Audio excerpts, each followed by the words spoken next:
Olá a todos, meu nome é Gustavo Chagas e está começando aqui mais uma entrevista para o canal do Lance no YouTube e comigo aqui, a lenda, ele mesmo, comemorando e para conversar sobre os 30 anos do Tetra Campeonato Mundial do Brasil, ele, a lenda da lateral direita, Jorginho. Jorginho, como é que você tá, cara? Muito obrigado por receber a gente. Tô bem. Prazer, meu irmão, falar contigo. Muito bom.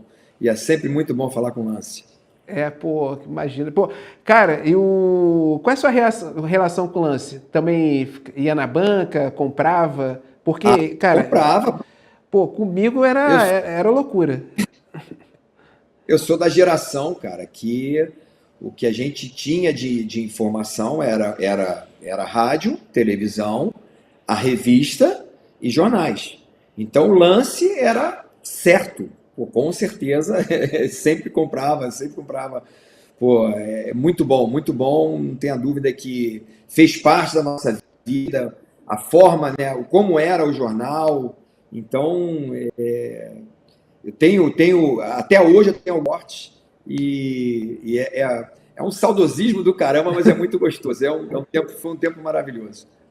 Você guarda coisas, você é saudosista desse ponto de, pô, de recorte de jornal, pôster, você tem essas coisas em casa? Eu tenho guardado, eu saí da minha casa, eu estou num apartamento, e eu tive que só dar uma ajeitada. Só que eu tenho um depósito aqui. Então eu tenho tudo organizadinho, as partes dos jornais ali, de revistas, tenho tudo guardadinho e eu não vou abrir mão, não. A minha mulher falou: hoje está tudo digitalizado. Eu falei: paciência, mas tem algumas coisas que a gente tem que guardar, não tem jeito. Que é uma questão de jornais e revista, algumas fotos, alguns lances importantes, vão ficar para sempre comigo. Cara, então vamos lá, como é que você lembra da conquista de 94? Qual o sentimento hoje, 30 anos depois? Como é que você sente? Porque às vezes, quando a gente está inserido num momento histórico, a gente não tem dimensão total do que aquilo É representa, verdade. do que aquilo foi. Como é que você, 30 anos depois, você olha para trás e fala, caramba, aquilo foi o quê para você? Foi a maior conquista na minha história dentro do futebol. Nada pode se comparar com o Mundial. É claro que, para mim, o jogo final foi muito difícil de lidar com toda a situação, porque eu machuquei com 18 minutos, saí com 22 minutos do primeiro tempo, entrou o Cafu, por isso o Cafu hoje tem essa marca que nenhum outro jogador tem no mundo, com 3 finais de Copa consecutivas, né?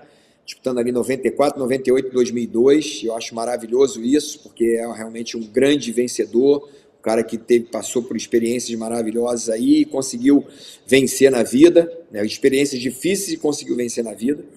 Então, assim, o sentimento na final, naturalmente, foi um sentimento muito misto para mim, porque foi de muita tristeza de início, mas depois, naturalmente, veio uma explosão de alegria, a gente sendo campeão do mundo, nos pênaltis, numa disputa muito difícil. A gente sabia que ia ser um jogo extremamente difícil, porque era meio-dia, um sol escaldante, muito quente, e a gente conseguiu superar todas as dificuldades. A equipe da Itália muito qualificada, uma equipe taticamente muito bem organizada, com grandes jogadores, e a gente conseguiu superar todas essas dificuldades e conseguimos ser campeões. Então, assim, até hoje perdura, mesmo a gente, né, num momento como esse, já estamos próximos aí de fazer os 30 anos, mas a gente é encontrado, a gente se cruza com as pessoas na rua, os pais, os avós, sempre falam: aquele ali é o Jorginho, cruzava muito, deu o último cruzamento para o último gol do Brasil, que foi contra a Suécia. Então, isso tudo mexe com a gente e é muito bom a gente fazer parte de uma história tão linda quanto essa. Pô, que maneiro. Cara, então vamos falar da Copa do Mundo, vamos passar rapidinho, jogo a jogo. Queria que você falasse quanto Brasil 2, Rússia 0, primeiro jogo da Copa do Mundo. Como é que foi esse jogo, a estreia? Qual foi seu sentimento em relação a esse jogo? Como é que o jogo decorreu como vocês esperavam, como a comissão técnica esperava? Conta pra gente como é que foi um pouquinho dessa sensação. Sim. A estreia é sempre muito importante, a gente sabe o quão importante é a gente vencer um jogo, e vencemos esse jogo, isso aí que foi o principal, mas o jogo difícil, A Rússia havia ganho da gente em 88, eu tive essa experiência, em 1988, nas Olimpíadas de Seul, ganhando de virada de 2-1. Muitos desses jogadores estavam em 94, então a gente sabia que seria um jogo muito difícil, mas a gente tinha plena convicção de que a gente seria campeão, de que a gente chegaria à final, e a gente estava ali iniciando um trabalho. Mas não tenha dúvida que uma estreia muito tensa, e a gente precisava ir muito bem, e foi um jogo muito difícil, mas conseguimos vencer de 2-0, foi fundamental. Baixinho, como sempre, muito decisivo, e o Raí também fazendo um gol de pênalti. Então foi um momento muito importante para a gente, aquela vitória, porque abriu o caminho para a gente já classificar na primeira fase, já no segundo jogo. As eliminatórias foram um tanto quanto atribuladas ali para vocês, o Brasil se classificou, ali, se eu não me engano, no jogo contra o Uruguai, né, em 93, se eu não estou enganado. E só que tinha foi. Só que tinha toda aquela questão de 24 anos do Brasil sem chegar nem numa final, né? Como é que foi o trabalho, principalmente da comissão técnica ali com o Parreira e Zagallo, nesse período? Assim, nos classificamos, beleza. Entre a classificação e o começo da Copa do Mundo, como é que foi ali o trabalho? Como é que foi a conversa? Como é que eles blindaram vocês? Ou eles reforçaram isso, da importância da Copa do Mundo? Como é que foi esse período ali? Foi um período importante, um período extremamente difícil, porque até então o Brasil nunca havia perdido um jogo de Copa do Mundo, de eliminatórias de Copa do Mundo. E nós perdemos pela primeira vez o jogo contra a Bolívia, lá em La Paz, jogo muito difícil, tomamos de 2-0.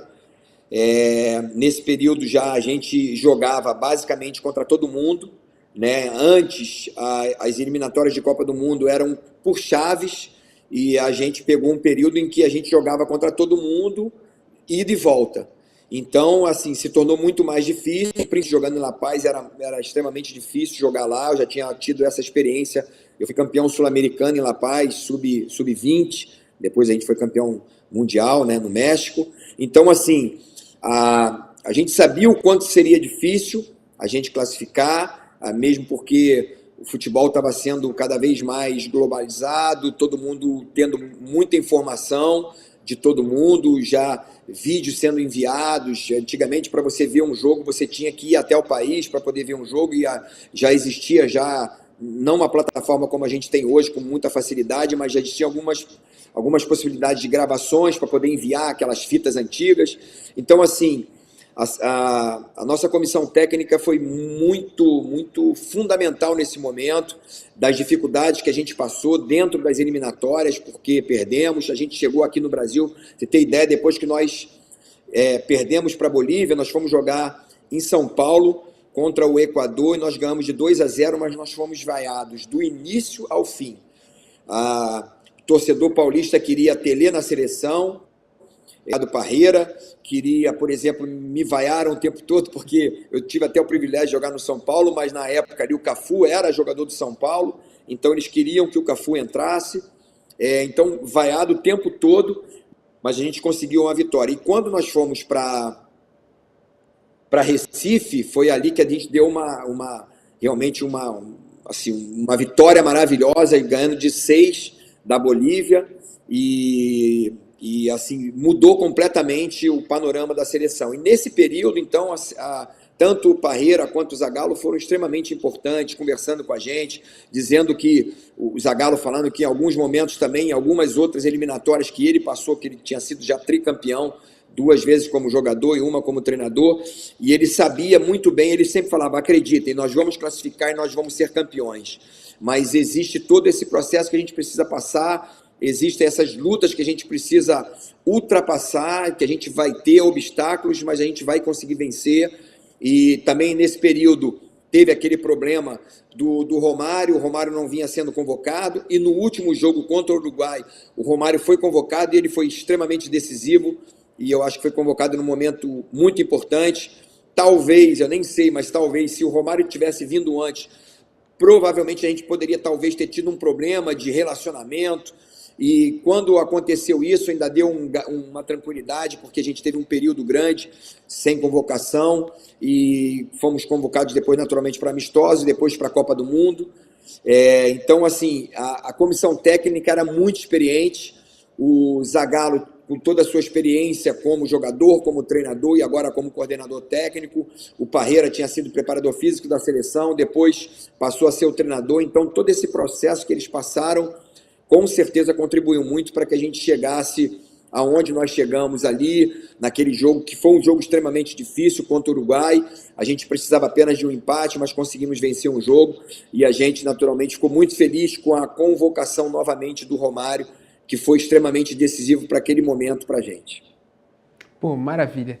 Cara, pô, o Zagallo era sinistro demais, né, cara? Eu fico imaginando ele motivando vocês lá, com aquele jeito, com o ímpeto dele. Ele era, Gustavo, ele era um cara extremamente apaixonado, assim, ele vivia intensamente aquilo ali.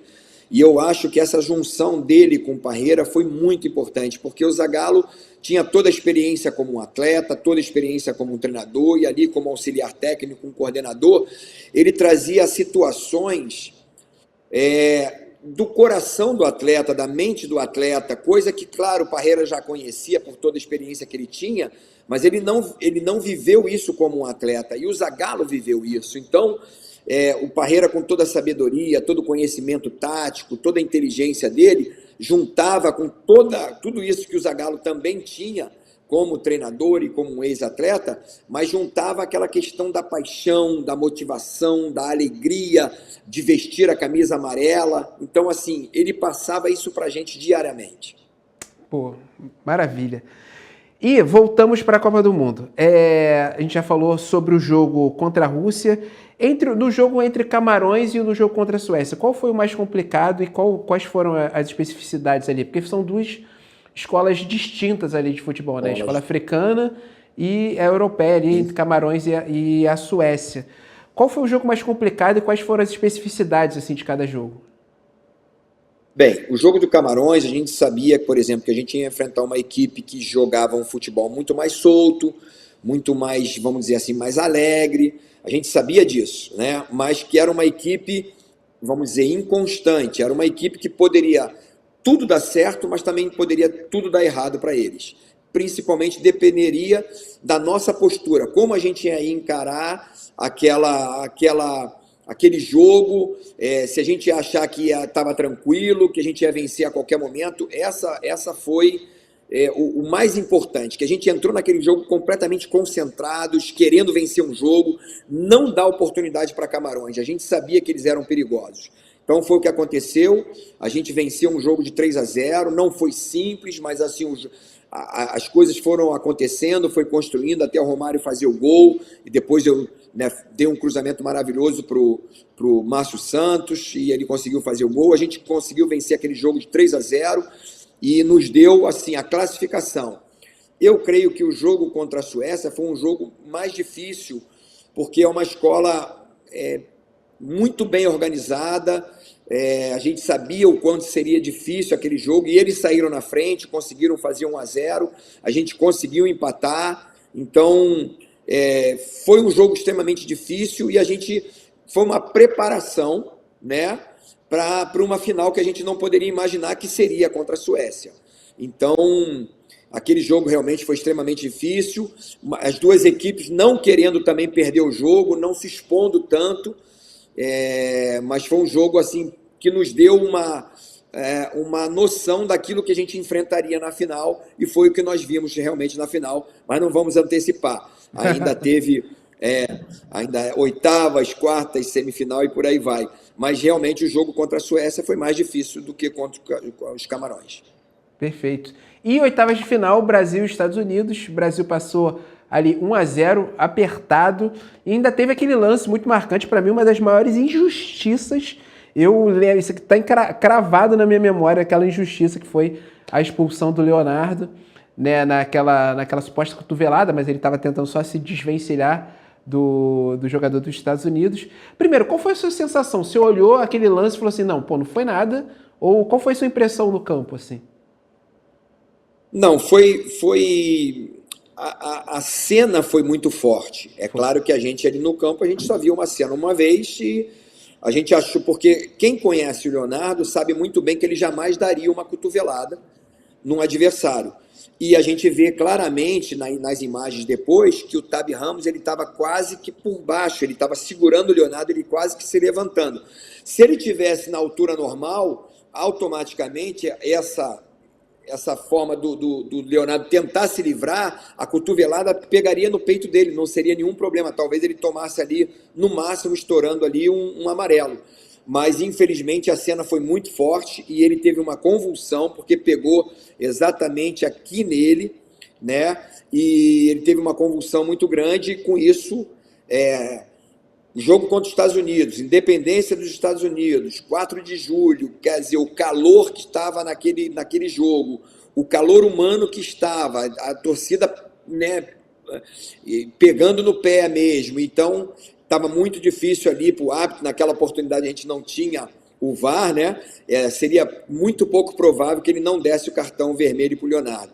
E naquele momento o que veio na minha cabeça foi o jogo contra a Argentina em 1990, que a gente perdeu, desclassificou nas oitavas de final. Eu falei, cara, não pode acontecer isso de jeito nenhum. A gente, inclusive, chegou a lembrar isso dentro do vestiário, né, de que a gente voltaria, que a gente faria de tudo para a gente passar dessa fase, que não era justo a forma como a gente estava jogando, a gente estava sendo bem melhor do que as nossas equipes adversárias, e foi o que aconteceu. No segundo tempo nós jogamos muito, Romário faz uma grande jogada e consegue dar um passe magistral para o Bebeto, e ele conseguiu dar uma chapada, né, cruzada na diagonal, e conseguimos fazer aquele gol maravilhoso. Mas mesmo assim a equipe jogou muito bem, a equipe não sofreu, mesmo com 9 em campo, quer dizer, com 10 em campo, sendo 9 de linha, a gente conseguiu fazer um grande segundo tempo. Pô, acho que esse foi um dos primeiros gols que eu mais comemorei na minha vida. Porque o jogo estava apertado, eu lembro perfeitamente eu pulando igual um doido na sala lá de casa. Quartas de final, Brasil e Holanda, apertadíssimo esse jogo. Uma equipe também muito difícil de de jogar contra, né? Também aquela escola europeia de times mais fechados, muito táticos, né? Como é que foi esse jogo também?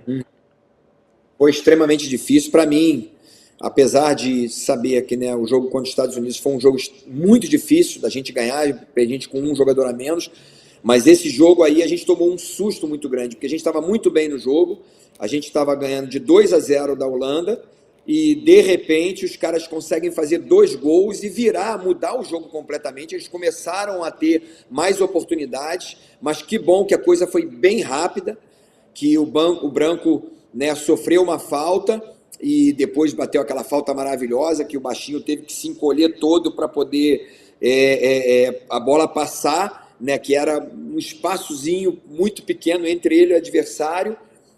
Mas foi um jogo de muita... eu posso te dizer, foi uma final antecipada, porque esse jogo foi muito mais qualificado, o jogo foi muito mais bonito do que a semifinal e do que a própria final, porque eram 2 equipes que jogavam um futebol, tudo bem, tinha uma organização tática, mas era um futebol bonito, um futebol para frente, um futebol ofensivo, e foi o que aconteceu. Foram 5 gols numa partida que a gente não poderia imaginar que a gente tomaria 2 gols deles ali. Então, um jogo que a gente precisou realmente ter uma reação muito grande depois que nós tomamos o empate, e a gente conseguiu, assim, uma vitória importantíssima para levar a gente a uma semifinal.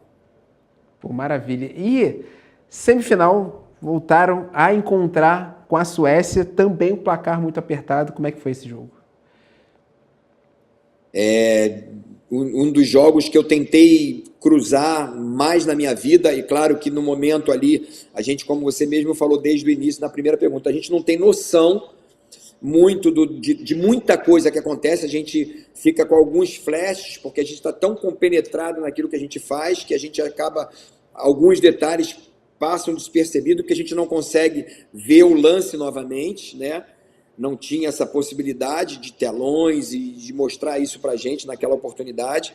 Então, eu tentei de tudo, e eu vendo o jogo depois, e principalmente assistindo o Galvão Bueno, falando, pô, Jorginho, por cima não dá, não tem jeito, os caras são muito altos, os caras estão, sabe, quase que lá em cima, e a gente com baixinho ali não tem condição, e eu tentava de todas as formas, tentei todos os tipos de cruzamento, até que eu tive a primeira oportunidade de ter uma bola completamente limpa. O Bebeto foi dominando essa bola, conduzindo, e ele deu um passe com a parte externa do pé para mim, do pé direito, e nesse momento o meu adversário ele estava longe, então eu pude ver exatamente como estava o panorama da área, o Raí entrando no primeiro pau, o Romário no segundo, o Zinho entrando no segundo pau, e o Bebeto, depois do passe, entrando já dentro da área, mas mais no primeiro pau. E eu pude perceber, eu como lateral, né, como um ex-lateral, eu pude perceber ali naquele momento que eu sabia que eles iam acompanhar o Raí, né, que normalmente esses cruzamentos, eles procuram proteger mais o primeiro pau. E eu consegui tirar, é uma questão de milésimo de segundos, que a gente tem esse insight ali mesmo, que a gente percebe que é o momento, e eu consegui fazer um cruzamento perfeito para o Romário, baixinho, subiu demais. Mas até chegar esse momento, nós tentamos de tudo, tivemos grandes oportunidades, chutamos tudo quanto é bola, o Mazinho perdeu um gol assim que é inimaginável se perder, e aí, mas graças a Deus aconteceu esse gol, e foi o gol que nos levou a uma final, e logo depois a gente sabe muito bem o que aconteceu. O que você fica mais feliz como lateral? Dá aquele cruzamento assim que você botou a bola com a mão na cabeça do atacante, ou fazer um gol? O que você fica mais feliz? Os dois.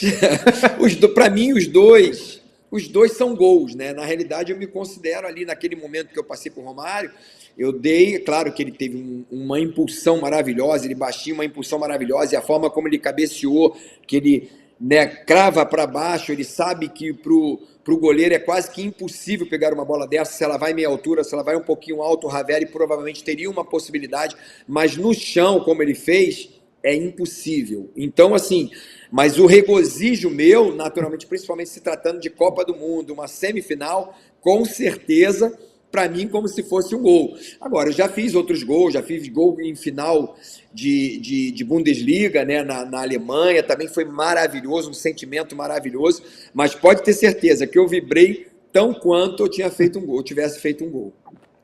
Maneiro. E vamos para a final contra a Itália. Assim, primeiro, qual foi o direcionamento que a comissão técnica deu para vocês? Assim, se preocupa com isso daqui, com esse aspecto da equipe da Itália, se preocupa com esse jogador? Não, mas se preocupa, mas assim, tem atenção, faz isso, faz isso. Como é que foi o direcionamento para essa final? Assim, quais eram os grandes destaques da Itália que a comissão técnica passou para vocês?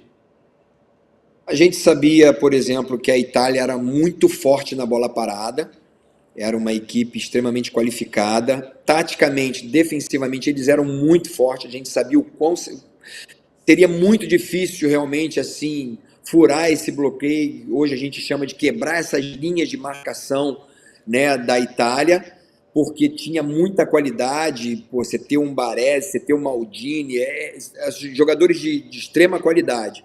A gente sabia da importância, né? Sabia que o Massaro era um goleador, então, assim, tinham grandes jogadores, era uma equipe que a gente não poderia, uma das coisas que o Parreira e o Zagallo falaram muito, a gente não pode tomar um gol, é uma equipe que se a gente tomar um gol, a gente vai ter muita dificuldade de conseguir superá-la, porque defensivamente eles são muito fortes. Então, era uma atenção extrema da gente realmente estar muito organizado nessa transição que a gente chama hoje, que mudou muitas nomenclaturas, nessa transição defensiva. Nosso posicionamento defensivo precisava ser perfeito para a gente não tomar um gol, e a gente, com uma transição ofensiva, com um contra-ataque, e ou até mesmo no nosso posicionamento ofensivo, a gente precisava ser muito efetivo, ser muito bom, porque era uma equipe que realmente muito qualificada, muito organizada. Então a gente sabia que o último passe do Baggio, uma finalização do Baggio, poderia ser um grande problema para a gente, né? Que o Massaro jamais poderia ser um atleta que poderia ficar livre, tá? Precisava ser sempre marcado, e a gente sabe que ele teve a oportunidade de fazer um gol, que o Taffarel conseguiu, foi uma defesa importante que o Taffarel fez. Mas é isso, a nossa equipe era uma equipe, e depois de muitos anos, isso é muito legal, Gustavo, que depois de muitos anos, eu lembro que 2020 passou a Copa inteira, né? Reprisaram essa Copa, e aí os analistas, os repórteres, os jornalistas enxergaram a seleção brasileira de 94 de uma forma muito diferente, porque sempre falaram que a gente era uma equipe medíocre, que era uma equipe mediana. Como você falar uma equipe medíocre, mediana, com um goleiro como o Taffarel? Como falar que era uma equipe mediana, com laterais como eu, como o Cafu, como o Branco e como o Leonardo? Jogadores que apoiavam ao mesmo tempo, porque a gente tinha o Mauro Silva, que nos dava essa tranquilidade. Na zaga, 2 zagueiraços, né, que além do Ricardo Rocha que saiu, a gente tinha o Ronaldão, mas quem jogou mais foi Aldair e Márcio Santos, que jogaram um futebol maravilhoso. No nosso meio-campo, né, basicamente a gente fazia um 4-3-3, Mauro Silva, Dunga, sem errar um passe. Mauro Silva, um leão, jogando muito, um futebol também com qualidade, fazendo finalização. O Dunga, sem errar um passe, uma liderança enorme. O Zinho, com uma construção maravilhosa, que hoje nós entendemos muito bem. Esse futebol apoiado que nós aqui no Brasil, por exemplo, o Fluminense de Fernando Diniz, principalmente ano passado, jogou esse futebol apoiado. Então o Zinho pegava a bola, entregava a mim e voltava novamente, entregava para o Mauro Silva, ia no outro lado, entregava para o Leonardo. Ele fazia esse jogo apoiado. Então essa seleção, ela foi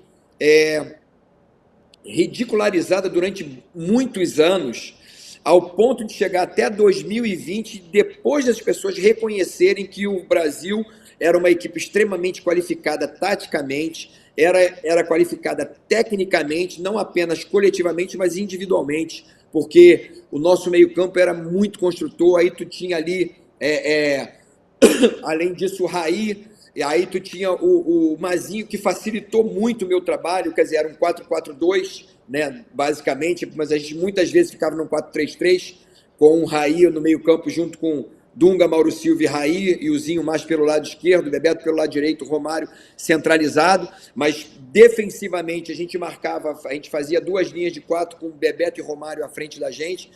E se a gente pensar no meio-campo para frente, Bebeto e Romário, meu amigo, foi uma das melhores duplas que o Brasil já teve. Aí a gente pode botar aí Pelé e Garrincha, a gente pode colocar aí Pelé com Rivelino também, de 70, a gente pode colocar Ronaldo, Ronaldinho, Rivaldo, Ronaldo, esses caras assim, eu acho que não teve na seleção brasileira esse nível, né? Talvez aí em 82, quando o Careca jogava, o Serginho já era tecnicamente um pouquinho menos habilidoso do que o Careca, mas era um Zico, era um Sócrates com um Careca, por exemplo. Então, realmente foi uma seleção que marcou pela sua entrega de coração, uma entrega tática, mas também uma equipe extremamente qualificada. Então, a gente sabia o que a gente pegaria à frente, a dificuldade que seria contra a Itália, e não foi possível vencer no jogo normal, na prorrogação, mas graças a Deus conseguimos vencer e convencer nos pênaltis ali, nas batidas maravilhosas que a gente teve. E por incrível que pareça, nosso melhor batedor perdeu o pênalti, para você ver quanto naquele momento ali não basta apenas você ser muito bom, mas você tem que estar muito bem psicologicamente. E o Márcio Santos perdeu o pênalti, mas graças a Deus a gente conseguiu fazer 3 pênaltis com Dunga, com Romário e com o Branco. Brasil 3-2 nos pênaltis, último pênalti batido por Roberto Baggio. Mas a pergunta que eu quero te fazer é a seguinte: quantas vezes você já assistiu o Galvão gritando "É tetra! É tetra"? Quantas vezes você já viu esse vídeo? Mais de 100, com certeza. Pô, cara, é muito bom. A gente está muito próximo aqui, né, da nossa. A gente vai comemorar aí os 30 anos do Tetra. A gente está fazendo uma festa só entre nós, comissão técnica, jogadores e suas esposas, ou quem tiver com namorada, ou quem tiver com filho, quem for, né, se a esposa não tiver mais aí, mas a gente vai estar junto. Então a gente vai relembrar esse momento novamente, porque realmente é sempre muito bom a gente ouvir isso. A gente não se cansa de ver essas imagens, porque foi o momento mais marcante, com certeza, na nossa vida. Como eu falei, eu já tive oportunidade, eu não tive a oportunidade de ser campeão de uma Libertadores, nem de uma Champions, mesmo tendo jogado uma Champions pelo Bayern de Munique, mas assim, para um jogador de futebol, uma Copa do Mundo, nada se compara, né? E a gente chegar numa final e conseguir ganhar, e a gente vivenciar o que a gente vivenciou depois de chegando no Brasil, indo para Recife, indo para Brasília, depois vindo para o Rio de Janeiro, e uma semana depois indo para São Paulo, realmente assim, algo maravilhoso, e um sentimento que perdura até hoje. E todas as vezes que a gente vê, a gente se emociona. Pô, que maneiro. E próxima Copa do Mundo vai ser exatamente no mesmo lugar, vai ser no... Só que com a adição do Canadá e o México, a Copa do Mundo vai ser nos Estados Unidos, Canadá e México. E a gente teve a Copa América agora lá, com a questão, eles tentaram mudar algumas coisas, como a questão do campo menor. Como é que você viu, como é que você enxergou isso? Você acha que isso é uma tendência? Você acha que na Copa do Mundo vai ser assim também? Você concorda, discorda? Qual é a sua posição? Discordo totalmente. Não acredito que a FIFA vai fazer uma atrocidade dessa, porque eu acho que já prejudicou, não é uma desculpa, né, colocar a atuação no Brasil, ou a desclassificação nas quartas de final do Brasil por causa do campo, mas é um adendo, é também um fator que foi determinante, querendo ou não, o Brasil é um time que precisa de espaço, jogadores que vão muito no 1-1, jogadores de muita qualidade, que vão no drible, e você ter um espaço menor, com certeza atrapalha. Não acredito que a FIFA vai fazer isso, mas eu acho que é um ponto importante para o Brasil, mesmo o Brasil não tendo conquistado aí a Copa América. Eu acho que a experiência da Copa América, principalmente por causa das trocas que aconteceram, nós não podemos esquecer que o Tite saiu pós-Copa do Mundo,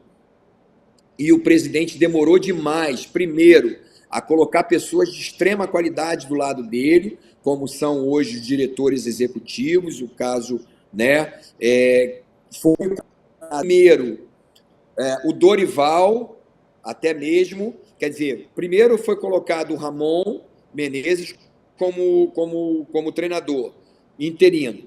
Depois tomou a decisão também de colocar o Diniz, para mim é um grande absurdo, colocar o Diniz como interino.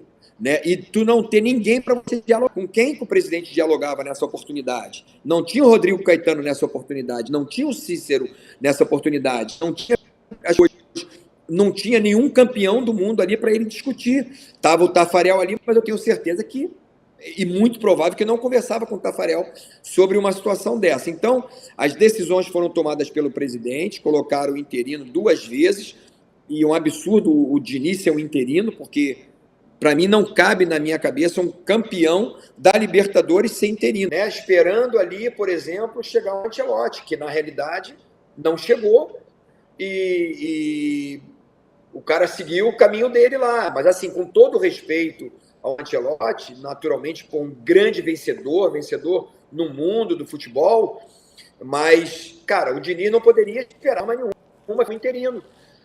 Então, eu acho que essa demora, né, com todo respeito ao presidente, mas eu acho que foi uma demora muito grande dele colocar como ele fez. Além disso, ele ainda primeiro, né, contratou o Dorival e depois que veio o Rodrigo Caetano. Se eu não me engano, o Cícero também está junto com eles agora. Então, assim, essas decisões atrasadas atrapalharam muito o processo todo até chegar.